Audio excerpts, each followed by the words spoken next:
tons of football. Paul Feinbaum will join us as we roll along. Shirt. And we had one good, I like the shirt. It's a celebration, baby. We had an interesting game yesterday. I just want to give you a quick look at last year's #1 overall pick, Cam Ward. Charles Dickens game, best of times and worst of times. Dan, first quarter, this is the first round pick, Carnell Tate. Yeah, a little RPO, one-on-one. It's a pretty good throw. I need this catch to be made by a top 5 pick. That connection between Cam Ward and Carnell Tate through at least 2 weeks of the preseason hasn't shown up. Not all. He's catchless so far in this preseason. Then there's on 3rd and 5, and that's Tony Pollard out of the backfield. Yeah, rail route versus backup defenders running into each other. This was the big explosive play for their offense. Domonique, this is Ward with a potential deep shot. This is a bad ball. Oh, yeah. That's a great play by the DB not getting the flag, but I would appreciate if all passes, like all deep routes, were that underthrown. Second quarter, Dan, how about the ball security? This is going to be on every team in the NFL and should be college football ball security. Cam Ward can't do this. You're getting lucky right there that ball goes out of bounds. I like that you're getting out of the pocket, but you have to value the football. And then here is going to extend this play for what feels like about a half hour and find Gunnar Helm down the field. Well, it's a good throw. It's a nice broken play on 3rd down that he makes, but the connection's still lacking. Gunnar Helm does a nice job of continuing with Cam Ward. But watch how his right foot, or left foot, does not get down in bounds, incomplete pass. So it's no good there. For Ward, again, the ups and downs. He was 8 of 12, 69 yards. In an unrelated story, Titans would win the game 19-16. Are we worried about Cam Ward? I'm not worried about him, but I don't feel great right now. It's very uninspiring through 2 weeks, the disconnect that he's had with really both of his receivers. I've mentioned it in the highlight. The Carnell Tate connection just has not happened. We haven't seen Ridley have a connection. There's misses, and so the only receiver that he's shown, at least through 2 weeks in the preseason game-wise, to have that good connection with has been Wan'Dale Robinson, their free agent signing. So it's been uninspiring and disconnected so far in Tennessee.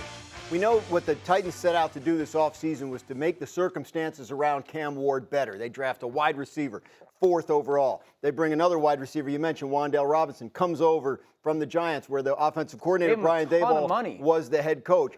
They had a problem catching the ball last year in Tennessee. They had a problem with drops, and these guys, in spite of the first highlight, are supposed to be sure-handed guys that can catch it. What this means is the spotlight on Cam Ward in year 2 is going to be different than it was in year 1. The expectations will be higher because there won't be as many excuses. So, yes, a little bit of alarming performance here in the first 2 preseason games.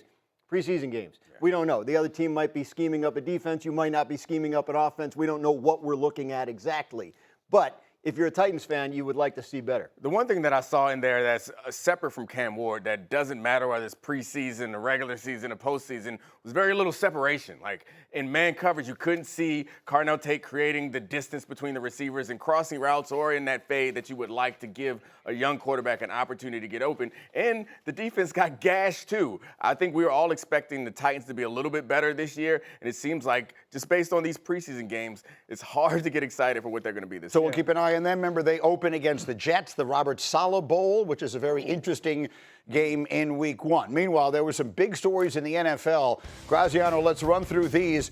I feel like there is a huge sigh of relief in Las Vegas. There is. Their star running back, Ashton Jeanty, was helped off the field yesterday in practice. There was a lot of concern initially, but it turns out it's an ankle injury, and the Raiders do not seem concerned that it's serious. If it's a sprained ankle and it's serious, it could theoretically threaten week 1, but we're not at that point yet, and the Raiders believe they got very good news on Ashton Jeanty last night after what they saw on the field.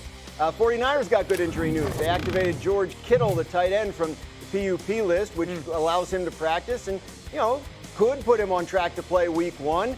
Christian McCaffrey also returned to practice after a little more than a week off. He said that was just routine maintenance and part of the plan for getting him ready to start the season. So if we take him at his word, he should be good to go for week 1. Remember, they open against the Rams in Australia. And Browns coach Todd Monken said yesterday he was going to name his starting quarterback today. So this saga of the competition between Deshaun Watson and Shedeur Sanders, which took a couple of really kind of weird and interesting turns over the weekend, seems like it's headed for a resolution today. Todd Monken says he will likely select a quarterback to start week 1, and then we'll find out which guy it is. In case you didn't see/hear this over the weekend, let's give you at least some sense of what Dan Graziano is talking about there. Deshaun Watson after a tough night, and the crowd was booing him at home. Here were his comments after the game on Saturday. I think the whole world knows it has nothing to do about the performance. It's a little bit personal than that. So I think that's it's a disrespectful thing. Last time I played on this field, I tore my Achilles. And that same fan base, they cheered when I got hurt. So does that have to do with, what does that have to do with anything about performance? When a person get hurt, especially for your own city, and they cheer. Does any of that make you regret coming here? No, I don't regret anything in my life. So there's that. So the relationship that had already been questionable between Deshaun Watson and the Cleveland fan base takes that turn over the weekend. They will name their starting quarterback today. What do you think? They should name Shedeur Sanders to be their starting quarterback. I don't think they can have Deshaun Watson on the team after that interaction. And if they somehow come out today and name Deshaun Watson their starting quarterback, if I was a Browns fan, I would not go to the games. You cannot handle the press conference in that way, given the circumstances of what has transpired since they gave you $230 plus $250 million guaranteed, and the lack of performance and availability has shown itself in a city like Cleveland.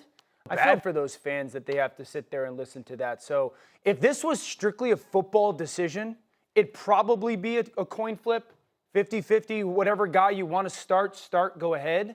But after that, I don't think you can have him as your starting quarterback. I don't think you can have him on your team. What do you think? Well, I mean, if you decide that the press conference is where you're going to stop going to the games, it might be a little late. It might be a little late on that decision. However, I understand maybe wanting to start Deshaun Watson and then going to Shedeur Sanders.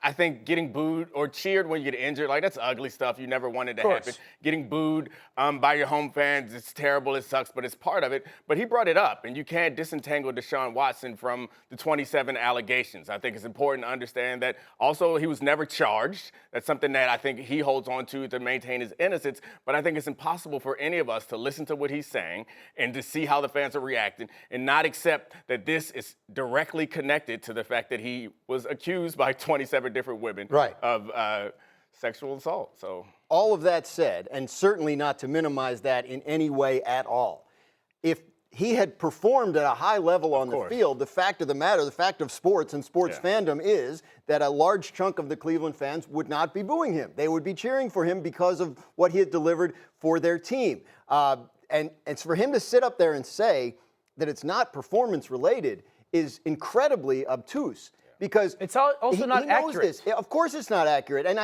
if he either knows that or he's just completely oblivious, and I'm not sure which one it is, and I'm not sure which one is worse.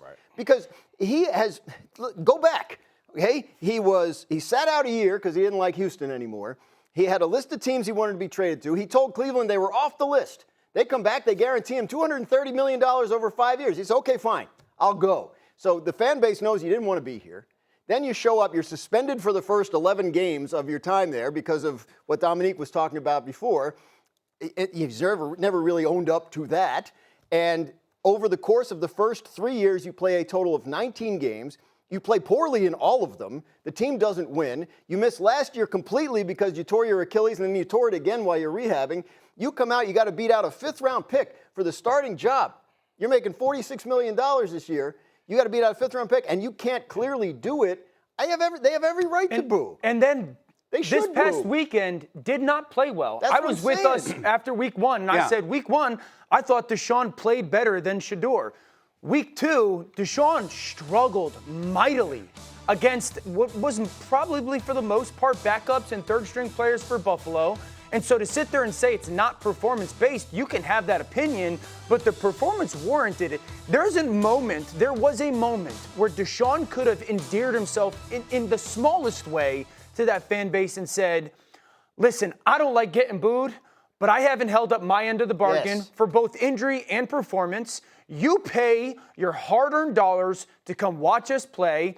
I didn't do my job well enough. Yes. I don't like it. I agree with the booing when I'm injured isn't a fun experience, but it happened. But to sit there and say it's only personal as you're putting a diamond earring on doesn't come off as good. And that's why if I'm the Cleveland Browns and I'm Todd Monken, there is no way that you could come out today and say, this is our guy. You can't do that to the fan base that is starving and obviously loves Shedeur. And I don't know what you would point to justify that, because to your point, like, you can look at their numbers, but it's the way that they're playing. Deshaun Watson is more prone to take checkdowns at this point. Shedeur Sanders isn't perfect, and the interception that he had in the last game was the tip ball, so I don't put that on him, and he had an interception down the field in the previous game. But the thing about Shedeur is he's young. You could anticipate there's a potential that he could get better, but he's like trying to win the job. He's attacking downfield in a way that you want your quarterback to do, and he's much better on those intermediate routes than Deshaun Watson. But how much right of now. this is